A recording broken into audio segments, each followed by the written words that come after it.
Allô, oui, bonjour. Il y a déjà des nouveaux, tiens. Hop, salut. Ah bah on te voit pas dans le chat. Voilà, je suis accompagné aujourd'hui. C'est H, dites bonjour à H. Et bombardez s'il vous plaît les bisous magiques parce que bah du coup c'est pour rassurer un petit peu H parce qu'elle n'a pas l'habitude de ces trucs-là.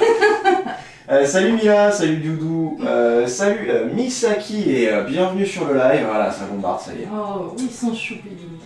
Shibani, Mejon, Brodsky, ça y est, ça commence Vitruve entre Pokerface puis regarde Woody en tapotant l'écran de sa montre.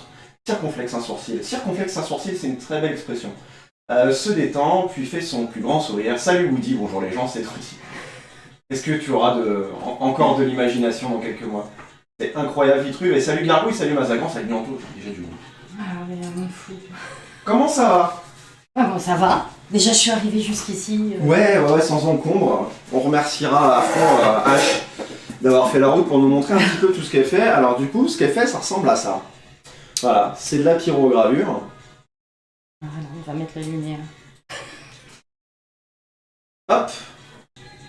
Ok, donc si tu veux un petit peu nous montrer ce que tu nous as ramené dans ta besace. Alors, qu'est-ce que je vous ai ramené? Je vous ai ramené plein de trucs. Voilà, alors dans les choses que je voulais vous montrer, c'est par exemple ça, ou ça, qui sont des choses qui sont faites, ou ça, alors je sais pas comment ça passe, là ça passe. Alors, je sais pas si la lumière permet de voir quoi que ce soit. Qui sont des choses qu'on peut faire en pyrogravure avec des outils simples. Voilà. Et c'est le genre de choses que je vais vous montrer, Alors, on va essayer de faire. Je sais pas si vous vous rendez compte quand même qu'on se dit, ah, on peut faire des trucs comme ça, genre pour débuter, genre avec des outils simples. Ouais. Moi je trouve que c'est déjà pas mal. Hein. Ouais. On va voir comment on fait. Alors,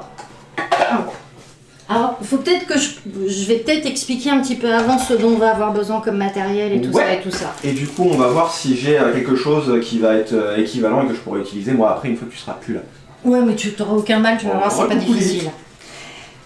Alors bon, la pyrogravure, comme son nom l'indique, c'est le but du jeu, c'est de brûler du bois. Je suis horrible.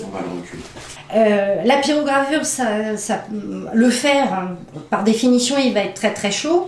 Et donc il faut quand même penser à 2-3 trucs avant de commencer. On ne fait pas de pyrogravure quand on a des enfants en bas âge à proximité. On se méfie des animaux. Ça a l'air con, mais un chat qui saute sur la table pendant que tu es en train de pyrograver, il se brûle très très fort. Ouais. Voilà. Donc quand même on fait gaffe à ce genre de choses, c'est important. Sur quoi on pyrograve? Alors, à peu près tout, sauf... Ça par exemple on peut pas. Alors, donc là, ce que H nous montre, ça c'est de l'aggloméré, hein. De toute façon ça c'est de la merde, donc voilà. Donc déjà c'est pas beau, mais voilà. Alors sur mon petit papier j'ai marqué pas de colle, bordel de merde. Donc je pense que ce que je voulais dire,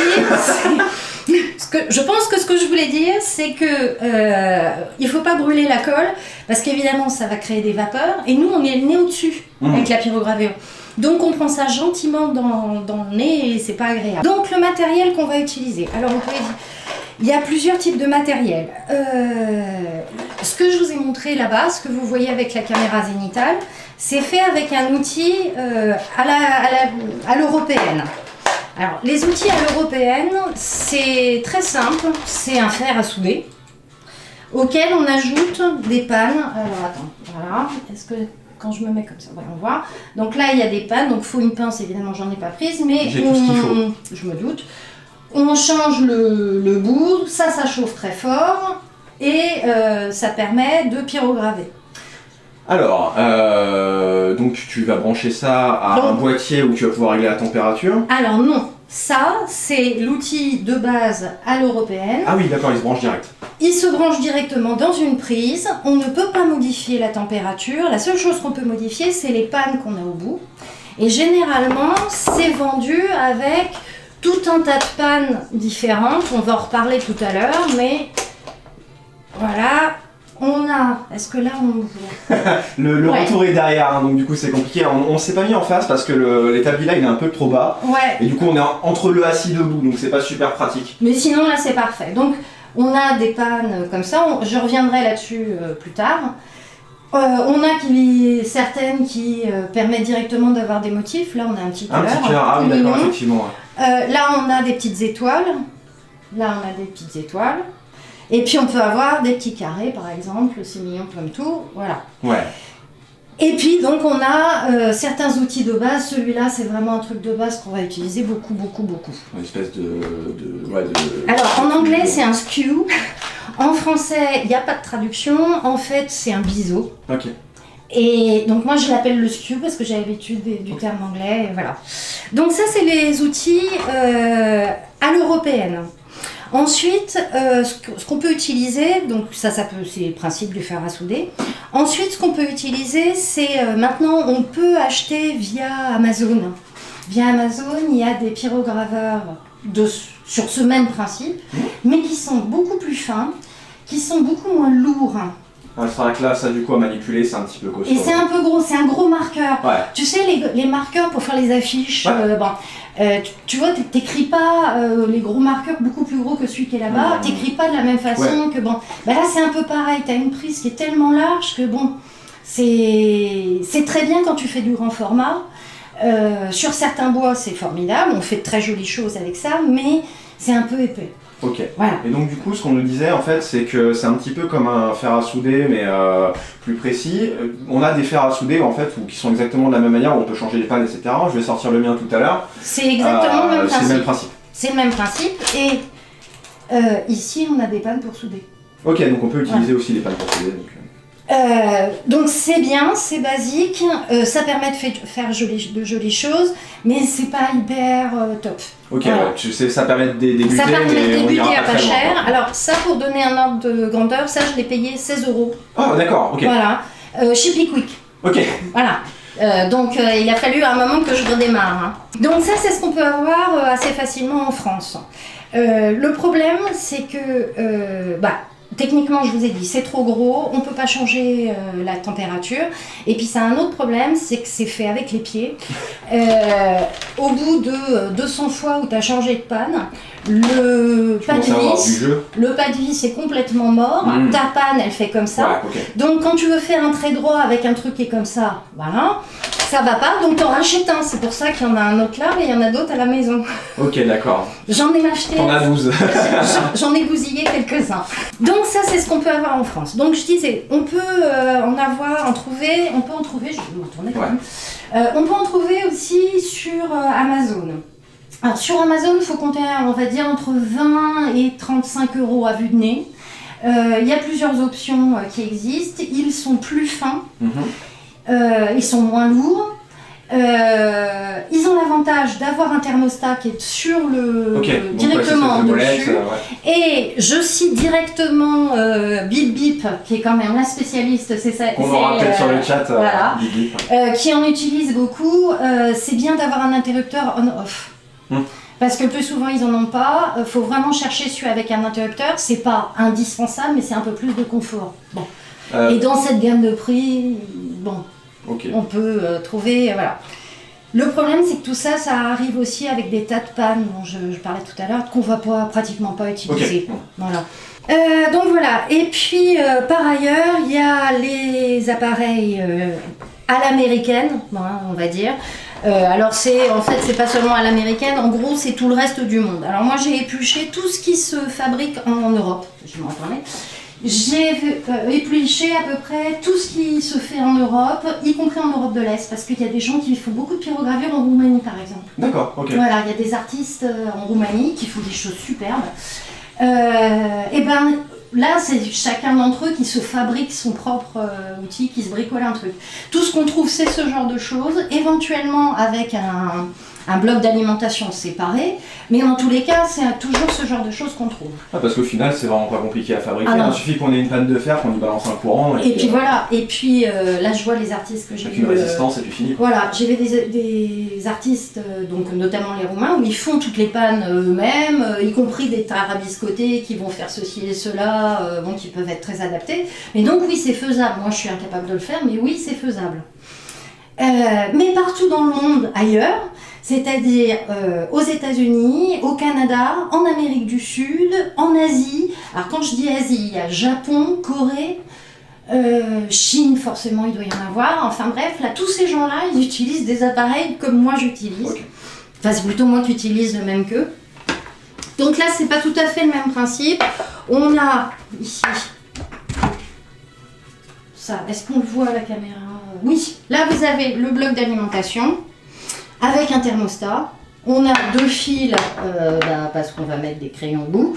Et puis on le met en route. Et puis, du coup, ça fait que tu peux avoir deux crayons qui sont déjà alors, prêts. voilà. Moi, je me suis...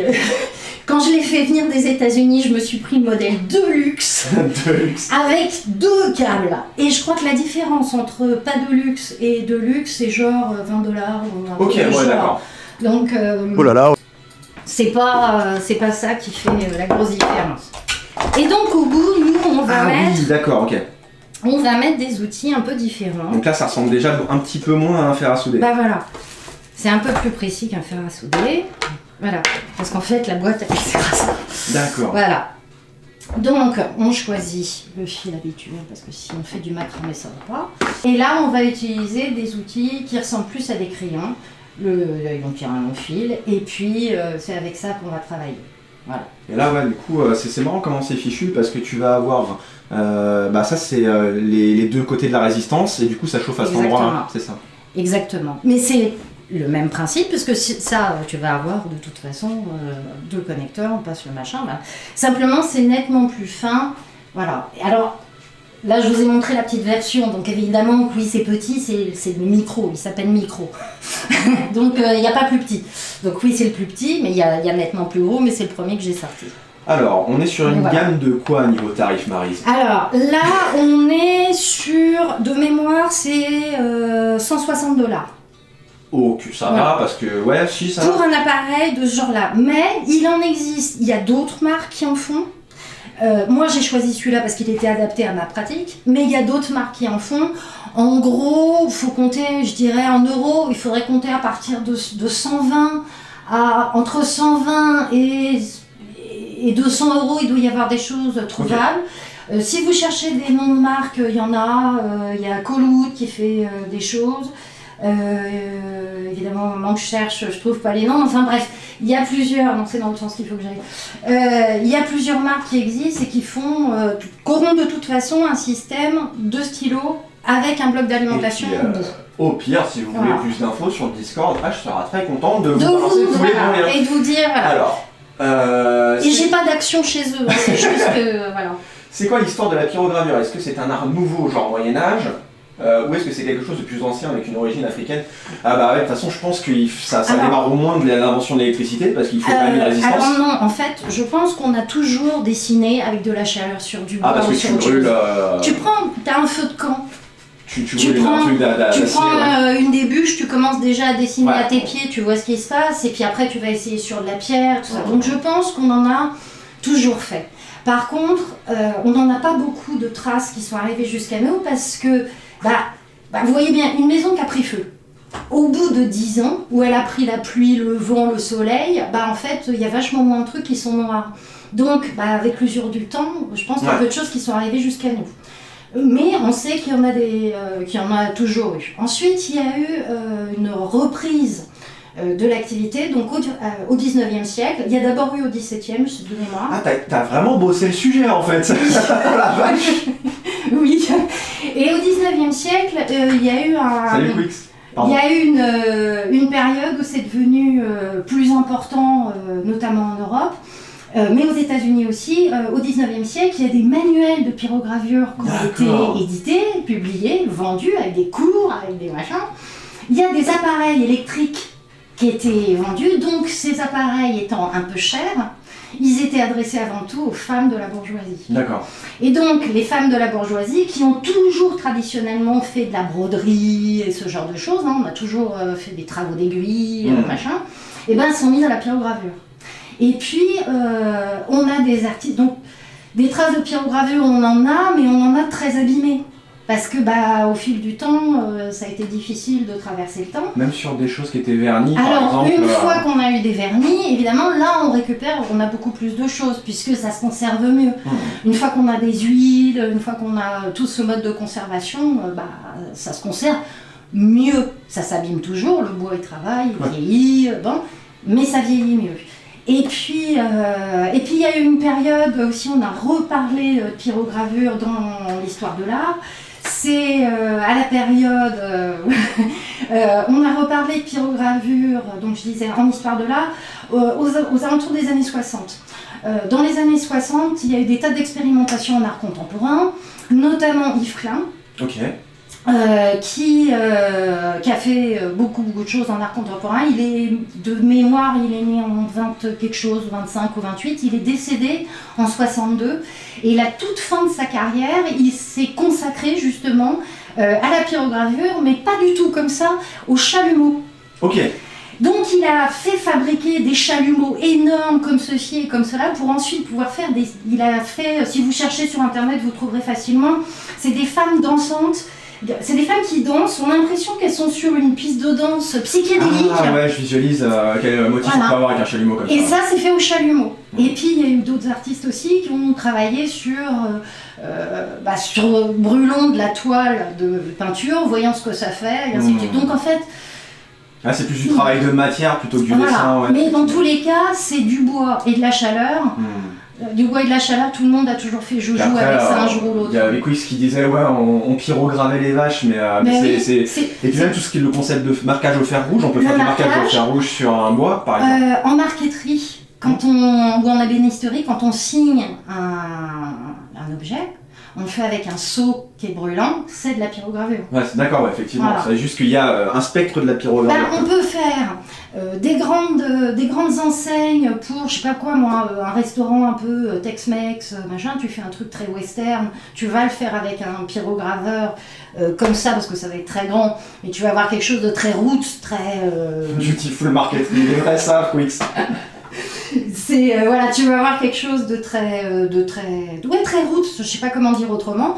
Et puis à côté de ça, tu peux faire les fleurs les plus délicates et les plus donc c'est comme la peinture. En peinture, tu peux faire la peinture dans ta salle de bain, et puis tu peux faire de l'aquarelle, et puis tu peux faire Bob Ross, et puis tu peux faire, c'est une technique, tu fais bien ce que tu veux avec. Ouais.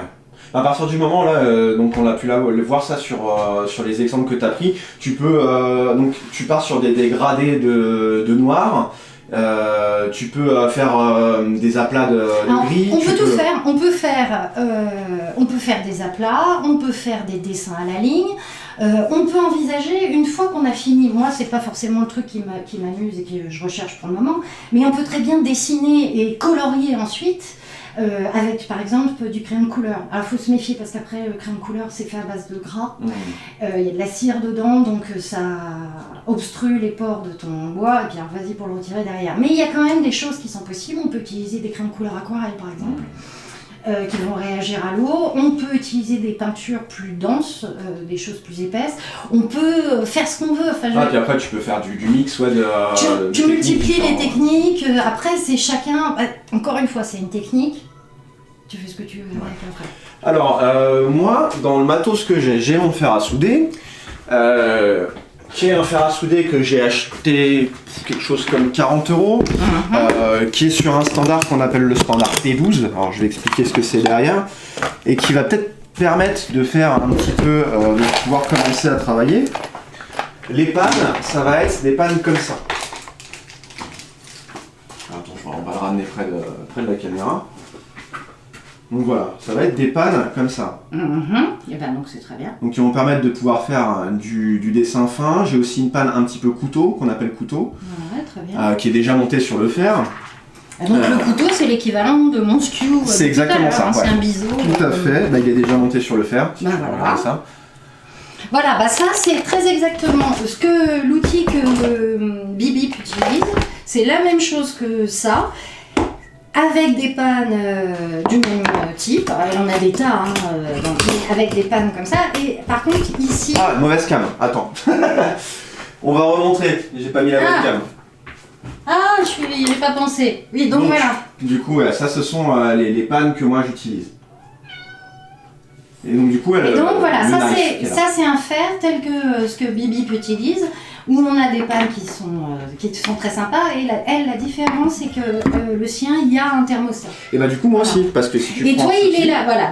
Donc voilà. Ça va me permettre de régler la température également. Ouais. Parce que je suppose qu'en fonction de la température que tu vas donner, tu ne vas pas avoir la même chose. Tu vas pas avoir le même rendu, tu vas pouvoir faire un brûlé un petit peu plus diffus. Alors, oui, on va voir ça de toute façon, okay. On va voir ça assez vite. Alors. Donc c'est bien puisque là finalement tu vois, on a les 3 versions que je voulais montrer et que j'avais pas encore achetées. Ok, donc déjà avec ça je peux commencer à faire des choses. Oui, tu as le matériel nécessaire pour... Donc ouais, vous allez entendre Coupeau parce que là je n'ai plus le Westgate. Donc Coupeau chante. Il chante. Effectivement. Je vais peut-être vous montrer ce que je fais moi donc là avec cet appareil là. Alors c'est pas ça qu'on va faire aujourd'hui, mais ça me permet de vous montrer des choses. Alors ça c'est des petits formats. C'est tellement taffé. C'est vrai, moi je pensais que ça allait être à la zob, elle a pris des notes et tout. Incroyable. Incroyable. Donc, voilà, ça, comment ça passe à la caméra, on la voit pas. Alors je vais peut-être... Est-ce que là, on voit mieux? Oui, on voit mieux. Voilà. Est-ce que l'autofocus arrive à le choper? Oui, ouais, il va y arriver. Voilà. Alors ça, c'est une plaque arrière pour Stratocaster. C'est beau. Dites c'est beau. J'espère que ça vous plaît. Voilà. J'en avais parlé sur le Discord. Ah ouais, non, voilà. c'est fou. Okay. Donc ça, c'est une plaque pour Stratocaster. Et alors, ce que moi j'adore, je sais pas si je peux je sais pas comment le montrer à la cam, mais toi tu vas voir, regarde, avec le... Ah oui, une texture. Là, ça fait complètement iriser. Alors je vais essayer de le montrer, voir si ça marche sur la caméra Retalk. Je sais pas si vous arrivez à voir. Non, l'autofocus va pas le permettre. Mais ouais, effectivement, il y a un petit motif irisé sur cette partie-là où en fait c'est plein de petits points noirs qui réagissent avec le vernis, c'est ça? Exactement. Alors même sans vernis, on a déjà des reflets. Mais évidemment avec le vernis, ça se voit encore mieux. Et donc ça reflète la lumière. Donc on va pouvoir jouer aussi sur... Enfin moi en tout cas, je joue avec ce genre de choses. Mais ça c'est parce que c'est mon truc, quoi. Voilà. Donc ça c'est c'est pour Stratocaster. Ça c'est pour la PRS. Sur la PRS, les 2 plaques sont comme ça. Voilà.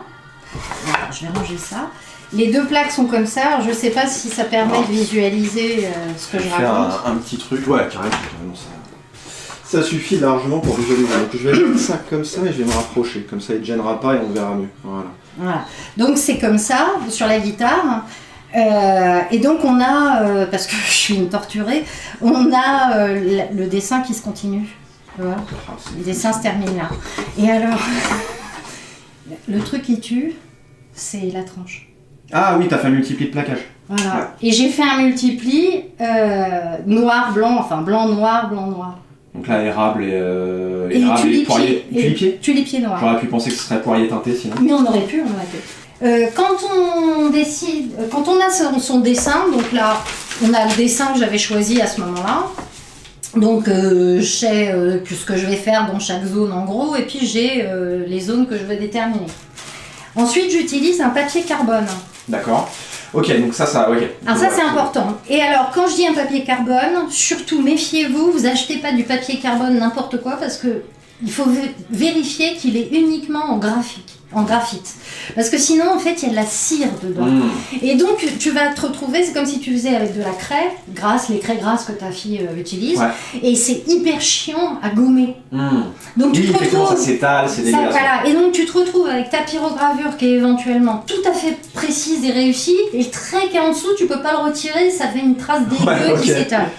Donc, faut se méfier. Si jamais il y a une technique avec du calque qu'on peut utiliser. Le calque, c'est pas génial, mais alors il y a une autre technique. Alors je vais vous montrer une technique pour faire la même chose que ça et qui va vous coûter rien. Alors ce qu'on va faire, c'est qu'on va imaginer que là on a le motif qu'on veut dessiner. Le motif qu'on veut dessiner, qu'est-ce que j'ai ? Ce coup-ci on va prendre le critère. Voilà. Donc mettons que j'ai un motif que je veux reporter sur mon bois. C'est un motif très très élaboré avec de multiples lignes. Et comment je vais faire pour reporter ça sur mon bois? Attention, c'est technique. On prend le crayon à papier et on fait comme ça. C'est pour ça que je voulais le faire au cutter pour avoir une mine plus importante. D'accord. Est-ce que je suis au bon endroit? Oui.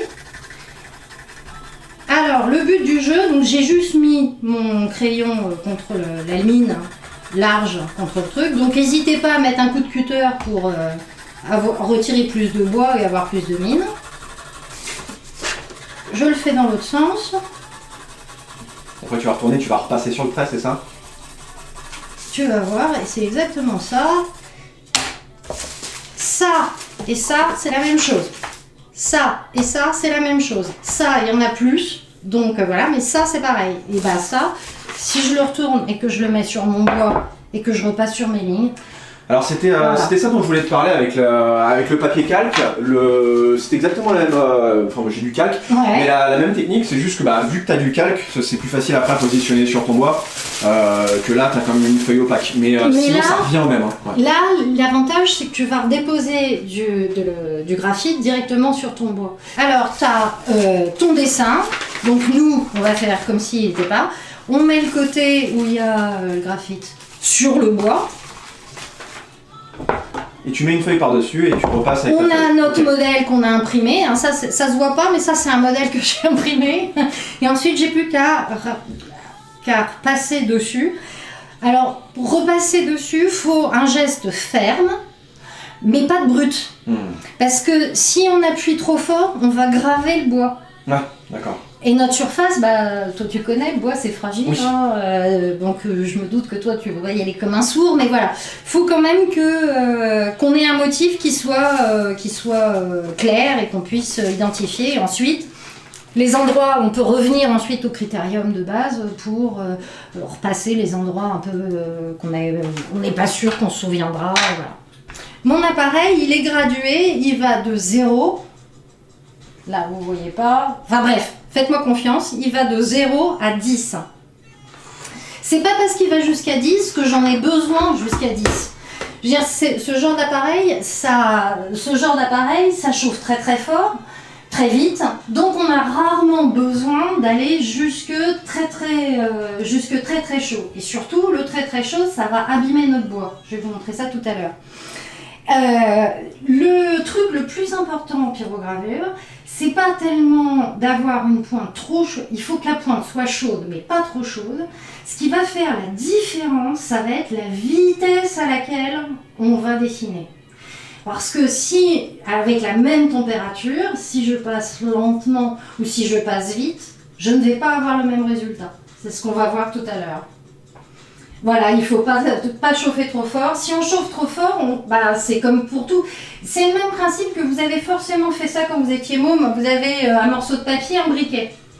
Si vous mettez le briquet trop loin, ça fait rien. Si vous l'approchez un petit peu, il y a un moment où ça va commencer à brûler un petit peu, puis ça va faire un côté manuscrit. Puis si vous approchez trop votre lettre d'amour à maman, elle prend feu parce que voilà. Donc c'est pareil. Mais ça sert à rien. Ne vous focalisez pas sur les degrés, parce que suivant le bois, suivant l'humidité dans la pièce, suivant la chaleur, le sens du vent et l'âge de la grand-mère, ça va pas être la même chose. Par contre, vous savez que vous voulez quelque chose de plutôt froid, plutôt moyen ou plutôt très chaud. Moi, d'une façon générale, je déconseille le très chaud, parce que le très chaud, non, je vous ai pas amené. J'imagine que ça va être comme pour la gravure laser, ça va baver en fait.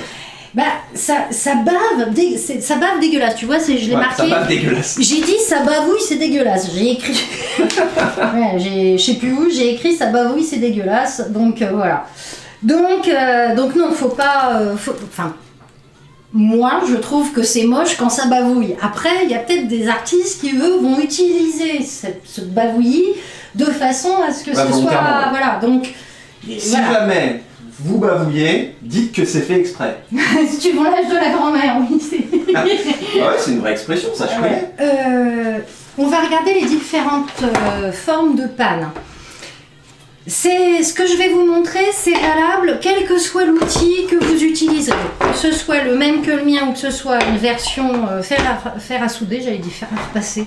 Voilà. Et ça coûte combien de racheter des... Quand on achète le truc, je te dis, il y en a pour 150 ou 160 euros, c'est des dollars. Hein. Ça doit être 160 dollars, 150 ou 160 dollars, plus les frais d'expédition. Dans le prix, il y a de mémoire, il y avait deux trucs comme ça. Et ensuite on peut rajouter, alors un crayon comme ça je crois qu'à l'unité il les vend 20 euros, 20 dollars. Hein. Quand même, ouais. Mais t'as pas besoin d'en avoir 150. Ouais. Moi je suis une casse-pied. Mais c'est-à-dire que voilà. là t'as facile 200 balles de crayon quoi. Ouais. Mais de base pour commencer, on verra ça tout à l'heure ensemble, de base pour commencer on peut se débrouiller avec deux voire 3, on est paré pour faire déjà tout ce qu'on veut. D'accord. Dans tous les cas, on va retrouver les mêmes familles. Alors les familles, il y a 3 familles. Alors c'est pareil, moi j'ai l'habitude d'utiliser les noms anglais, enfin américains, mais peu importe. On va avoir avant tout ce qu'on appelle les writing tips, qui vont servir à écrire. Alors je vais vous en montrer différents. C'est tout à l'heure ce que tu avais au bout de ta... Tout à l'heure, tu nous as montré une panne. Là, je me permets. Ouais, ok, vas-y, je t'en prie. Voilà, ça, là, est-ce qu'on voit mieux comme ça? Ouais. Donc ça c'est une petite pointe. Donc ça c'est la version, c'est une des versions en version fer à souder. Ça c'est la version pour moi. Donc en fait, le writing tips, le truc c'est que la surface en contact avec le bois est pratiquement regroupée autour d'un point. Ok, c'est une pointe à tracer quoi. C'est une pointe à tracer, voilà. Mais on peut avoir aussi des formes comme ça. Là, c'est la même chose, simplement au bout, on a une boule. C'est un rond, ok. Mais pareil, quand je vais l'utiliser, je vais avoir une zone très concentrée qui est en contact avec le bois. Donc voilà, c'est ce genre de panne. Donc ça, c'est ce qu'on appelle les writing tips. Salut, donc c'est tout ce qui va nous servir à écrire, donc par exemple pour signer votre nom, mais aussi pour tracer un certain nombre de choses, mais pas tout. Ensuite, on va avoir les skews.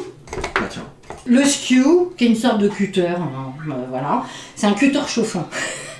Le principe, c'est que, je pense que c'est sûrement sur celui-là qu'on voit le mieux. Le principe, c'est que c'est un biseau, et que c'est un biseau même dans ce sens-là. Tu vois, regarde. Il est biseauté dans ce sens-là, comme ça. et il est biseauté dans ce sens-là. Ouais, effectivement. D'accord. Donc, ça, mécaniquement... c'est comme ça, hop. Donc, Est-ce que là, on voit? Ouais, on voit. Voilà. Et là, il est biseauté dans les deux sens. Il est biseauté ici dans ce sens-là, et puis ici de chaque côté.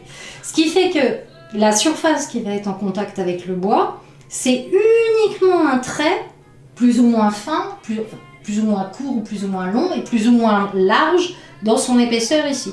C'est avec ça qu'on va faire toutes les délimitations. Par exemple, bravo, ce coup-ci c'est déchiré. Hop. Si on reprend ce dessin-là, ces lignes-là, elles sont faites avec un skew.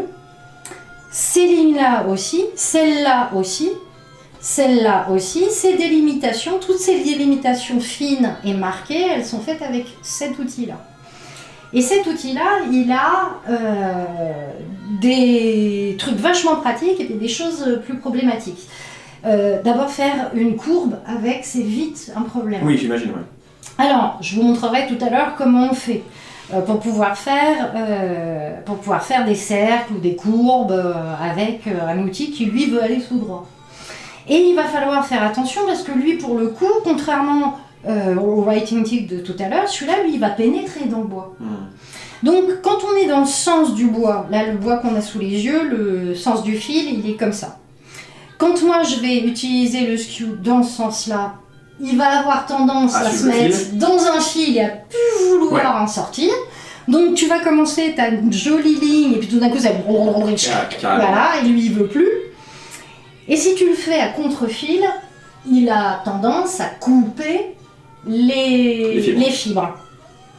Donc il faut le savoir, dans tous les cas, il y a moyen d'utiliser à bon escient ou à mauvais escient la chance, mais il faut avoir conscience de ça. Donc ça c'est les skews qui vont nous permettre, donc on a dit, de faire des délimitations, mais aussi, on va aussi pouvoir l'utiliser pour faire des dégradés, j'y reviendrai dans une seconde.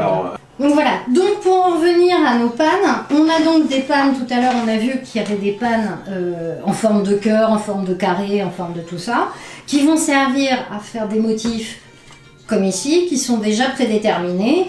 Alors, c'est pratique, mais c'est vrai que au bout de 3 fois vous avez fait un tableau avec des cœurs, il y a un moment on ne sait plus quoi en faire, c'est pour ça que j'ai essayé de faire des fleurs, mais il y a un moment où ça suffit plus. Bon. Avec 3 trucs de base, on fait après ce qu'on veut. Donc la dernière classe qui nous est utile, ce sont les ombreurs, les shaders. Alors, tiens, je te montre ça. Alors les shaders, je vais vous en montrer un dans version fer à souder. Ça ressemble à ça. Alors on va peut-être montrer à la loupe. À la loupe parce que... Je fais la réal. Voilà. Donc, c'est tenu, il y a ça qui, cette partie-là, elle est dans le fer à souder. Et donc, c'est coudé. Et puis, on a une surface de ce genre-là qui rentre en contact avec le bois. Tu vois? Et il a une forme un peu oblongue, ouais. Pointue au bout. Bon. Alors, je vais être très claire. Moi, ça, avec un fer à souder, je n'ai jamais été foutue de l'utiliser. Il y a des tas d'artistes, elles font des merveilles, je dis elles, parce que c'est principalement des femmes, et il y a aussi un artiste au Portugal qui fait des choses merveilleuses avec ça. Moi, j'ai jamais réussi. Ouais. Voilà. Avec un fer à souder, j'y arrive pas. Mais ça, c'est moi. Mais dans tous les cas, c'est ça qu'il vous faudra comme panne pour pouvoir faire des dégradés, ou on va pouvoir utiliser le skew aussi. Ouais, d'accord. La version de ça chez moi, dans les miens, c'est ça. Donc ça, c'est la grosse version que tu as sortie tout à l'heure. C'est la même chose, hein, vous voyez bien. C'est le même principe, c'est coudé. Et on a une surface qui est plus ou moins importante avec le bois. Et une pointe au bout qui va nous permettre de pouvoir Bibit, utiliser... c'est comme toi, Bibit n'arrive pas à utiliser la version à faire. Oui, non, je trouve que c'est pas... Voilà. J'en viens à mon shader. En fait, comment ça s'utilise, ça? C'est plusieurs outils dans un outil. Là, on a d'abord le bord, ici, qui est pratiquement aussi affûté qu'un skew. En fait, ça, ici, cette partie-là, je vais pouvoir l'utiliser à peu près comme le skew. Il est moins coupant, moins tranchant, mais je vais pouvoir l'utiliser. Et en fait, on va utiliser plus ou moins de contact avec le bois. C'est-à-dire qu'en fait, on pose rarement à plat. Il est rarement posé à plat directement comme ça. On va être amené à le poser un petit peu, je ne sais pas si on le voit là, on va être amené à le poser d'abord que la tête ou que le côté ou l'ensemble, mais voilà. Alors maintenant, ce que je veux vous montrer, c'est... Maintenant qu'on a fait le tour des outils qu'on pouvait utiliser, il y a ce qu'on peut faire avec. Voilà. Ce qu'on peut faire avec, ce que je vais vous montrer, c'est que là, bon, ça date de 2019, donc ça date quand même d'il y a un moment. Et je voulais tester comment je pouvais faire des dégradés avec différents outils. Donc j'ai fait la même forme à peu près de poire. C'était pas destiné à te montrer un jour, mais je me suis dit ce matin quand je l'ai vu, je me suis dit pour vous c'est intéressant de voir. Dans tous les cas, si je le montre un peu de loin, on a une impression si on passe, voilà. On va avoir une impression de. Si je le passe de loin, on a bien une impression de volume et de dégradé. Il n'y a pas de problème. Et là, j'ai utilisé des outils totalement différents. Donc je vais vous montrer en gros plan. Là, on a des points un peu mis les uns à côté des autres. Là, on a des hachures. Je vais le montrer de près après. Là, on a plus quelque chose de fluide. Et là, c'est vraiment du pointilliste. Ouais, carrément. Voilà. Mais dans tous les cas, j'ai pu faire des ombres. Donc, c'est pour ça, pour en revenir. Donc voilà, je le remets là. C'est merveilleux. C'est bien, hein. La réalisation. Voilà. On est OP, hein. Donc là, c'est des points les uns à côté des autres. Et alors, je précise. Quand on brûle, la température compte énormément, mais on passe pas son temps à changer la température de son fer à souder ou de son appareil. Parce que ça, c'est une perte de temps et ça sert à rien. Par contre, on va jouer... La régie au top, merci. On va jouer avec le temps pendant lequel il va y avoir brûler contact. plus longtemps ou moins longtemps. Oui. Donc, sur les points les plus foncés, j'ai laissé mon pen plus longtemps que quand je l'ai laissé sur les endroits presque blancs. J'ai à peine laissé le temps dessus. Et là, j'ai fait plus ou moins de striures. Je ne sais pas si vous voyez bien, mais c'est des petits traits les uns à côté des autres. Façon gravure, là. C'est strié. Hein. Ça, c'est fait avec un skew. Donc ça, c'est un writing tip, enfin un ball tip, peu importe. Là, celui-là, c'est bien un skew. Et là, pareil, c'est deux autres techniques. Donc, hop, là, descend un peu. Voilà. Donc là, deux autres techniques. Deux autres techniques avec le même crayon que celui-là. Tout ça pour dire que c'est possible, même sans avoir 22 pens différents, 22 pannes différentes à mettre au bout du truc, on peut faire des trucs sympas. Faut pas partir du principe que j'ai pas l'outil, je pourrais pas le faire. C'est-à-dire qu'en fait, si on a la variété d'outils, on va pouvoir avoir des rendus différents, mais on arrive quand même à avoir une poire à la fin si on n'a qu'un seul outil. Exactement, on arrivera toujours à le faire. Et puis, ce que j'ai pas expliqué tout à l'heure, puisque je suis allée un peu vite, sur le skew, tout à l'heure je vous disais qu'on allait utiliser le skew. Le skew, on peut l'utiliser aussi pour ombrer en utilisant la tranche comme ça. Vous voyez, au lieu de l'utiliser comme ça pour faire une ligne droite, là ça va être chaud aussi, et je vais pouvoir ombrer en utilisant la chaleur sur le côté. Donc, c'est comme utiliser un fusain quelque part. Exactement. De toute façon, on retrouve le même genre de réflexe que dans le dessin ou la menuiserie. Ou voilà.